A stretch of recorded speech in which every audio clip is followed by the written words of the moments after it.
Terima kasih pemirsa, Anda masih bersama kami dalam talk show Semarak Tajemtra 2022 dan masih bersama Pak Hendy. Pak, ini kalau misalkan kata pepatah atau kata orang ini, orang yang beruntung atau kebaikan dan keberuntungan tergantung atau terletak pada bisa tidaknya kita untuk lebih baik dari kemarin. Dan jika sebaliknya, tentu merugilah kita begitu. Nah, ini berkaca dengan kiprah Pak Hendy yang luar biasa. Selalu totalitas dalam menyelenggarakan sebuah event tentunya salah satunya. Nah, untuk wajah baru dan konsep yang nantinya akan dilakukan, diterapkan pada Tajemtra 2022 ini seperti apa Pak Hendy? Ya, jadi pertama dengan peserta yang harus besar, harus banyak. Dan ini kesempatan untuk ikut berpartisipasi semua masyarakat Jember, semua institusi, semua instansi yang ada di Jember, semua perusahaan, toko pertokohan dari Tanggul sampai Jember, pertokohannya saya harapkan mereka ikut serta. Kalau saya ikut serta itu namanya merasakan adanya Jember. Jember bahwa Jember milik kita semuanya. Bahwa nanti dengan konsep apa yang harus kami lakukan, sepanjang jalan Tanggul Jember harus ada UMKM.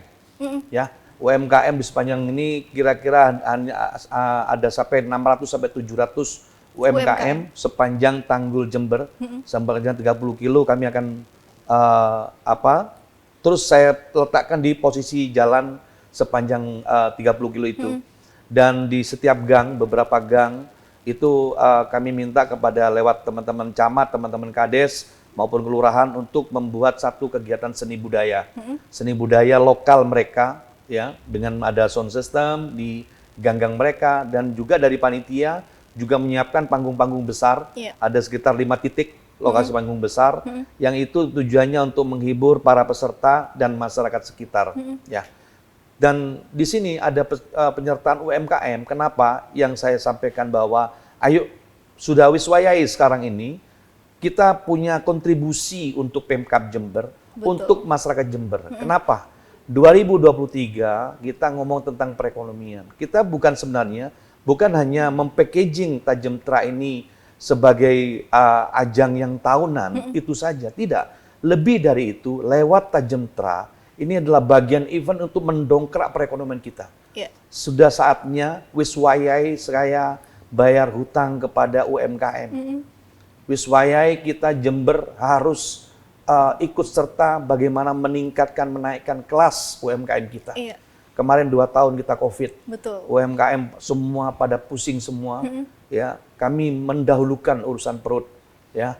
Kalau kami, Mbak Pia, suruh membangun sesuatu yang mercusuar, saya insinyur teknik sipil ya, saya pinter membangun. Kalau membangun mercusuar kasih saya sebentar saja selesai.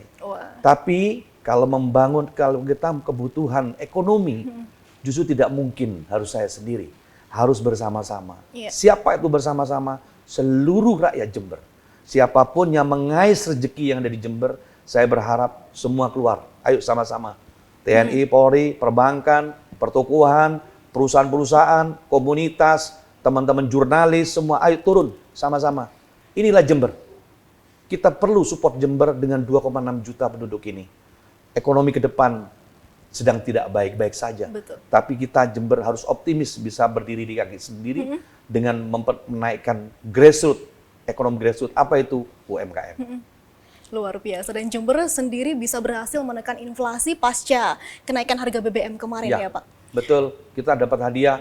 Dan itu bukti nyata, Mbak Pia, bahwa Jember orangnya petarung dan berkelas. Kenapa? Dapat hadiah kami. 10 miliar lebih kami dapat. Ini bukan ada satu kompetisi, tidak. Dinilai sama Bapak Presiden loh. Di dalam posisi BBM naik, kami dapat hadiah. Satu-satunya kabupaten se-Indonesia.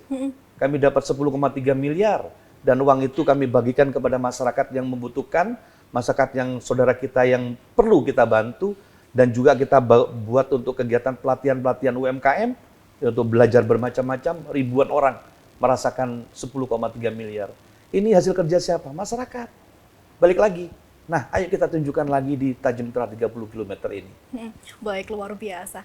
Pak, ini terkait dengan pelaksanaan Tajemtra, tentunya sudah menjadi rahasia umum bahwasanya kegiatan ini akan menggunakan rute poros, jalan poros antar kota tentunya. Ya. Nah, untuk rekayasa lalu lintas sendiri seperti apa nanti, Pak Ya, Edi? ya tentunya yang pertama saya mohon bantuan Bapak Kapolres ya, dan teman-teman Satlantas, dan juga teman-teman kami dari Dinas Perhubungan. Kami rekayasa lalu lintas itu kami sudah bidang kami.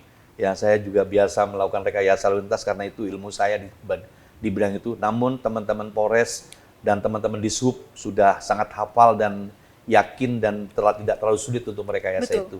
Kami sudah ada jalan-jalan alternatif untuk seluruh para pengguna transportasi darat lainnya, dan insya Allah itu tidak akan terlalu mengganggu kegiatan tersebut, tidak mengganggu jalannya transportasi. Tapi jadi agak lambat, iya.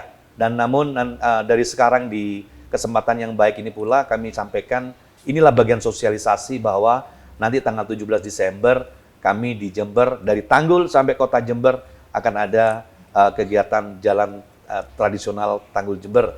Dan itu mulai jam 12 siang sampai jam 1 pagi insya Allah.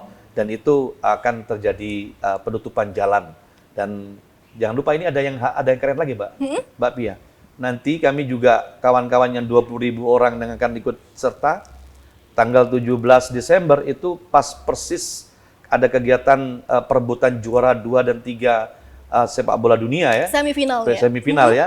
Dan nanti kita stop di alun-alun jam 10 malam, kita stop di alun-alun Kota Jember, kita nonton bersama-sama karena sudah sisa-sisa detik-detik terakhir Megatron kita tampilkan ke Kabupaten Jember, dan itu akan menjadi lebih keren lagi. Luar biasa. Pak Endi, ini juga berkaitan dengan lingkungan.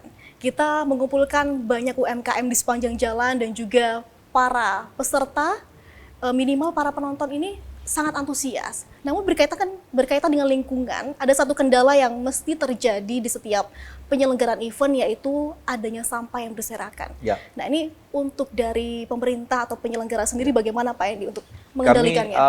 Yang jelas kami berharap kepada masyarakat. Jadi kami sekarang, basis kami, pola kerja kami, teman-teman dari OPD-OPD yang ada di kami, itu berbasis masyarakat. Kita contohkan sampah. Jadi sampah ini adalah bagian di tempat kami adalah di bagian lingkungan hidup ya. Dinas Lingkungan Hidup tentunya, Dinas Lingkungan Hidup punya ratusan karyawan yang siap untuk membantu membersihkan sepanjang jalan itu. Namun tidak akan mungkin mereka akan sanggup untuk menyelesaikan itu semua. Sekali. Dan tentunya kami mohon bantuan juga dari Bapak Camat dan timnya, dan Kades dan timnya, dan tentunya dari masyarakat sendiri. Makanya buanglah sampah pada tempatnya atau bawa kantong plastik, dikantongin, kumpulin. Insya Allah nanti kami ada tim yang membawa plastik besar itu untuk bisa mengumpulkan di sepanjang jalan itu. Dan jangan lupa Mbak Pia, kami di Jember ini mempunyai tim relawan masih anak muda-muda semua yang tukang pungut sampah. Anak-anak muda ini kan mahasiswa semua itu. Tiap-tiap ada event besar mereka datang membantu kami, seperti pada saat JFC, Jember Vision Carnival. Pada saat itu anak muda-muda sekitar hampir 100 lebih orang itu membantu membersihkan sampah. Dia bawa plastik besar itu, yang hitam, dia untuk memungut sampah dari masyarakat yang sudah dikumpulkan sampahnya. Wah, itu sebuah inovatif sekali dari kelompok mahasiswa bahkan ya Pak Endi. Dan tentunya ini membutuhkan kesadaran dari masyarakat sendiri. Kita tidak bisa menyalahkan atau mengharapkan pemerintah saja untuk menjaga lingkungan, namun tentunya peran masyarakat yang terpenting dan kesadaran akan lingkungan, begitu. Nah, Pak Endi, ini sebenarnya ada beberapa pertanyaan lagi yang mewakili penasaran dari masyarakat. Namun mohon izin kita akan rehat sejenak. Kita akan kembali usai jeda pariwara berikut.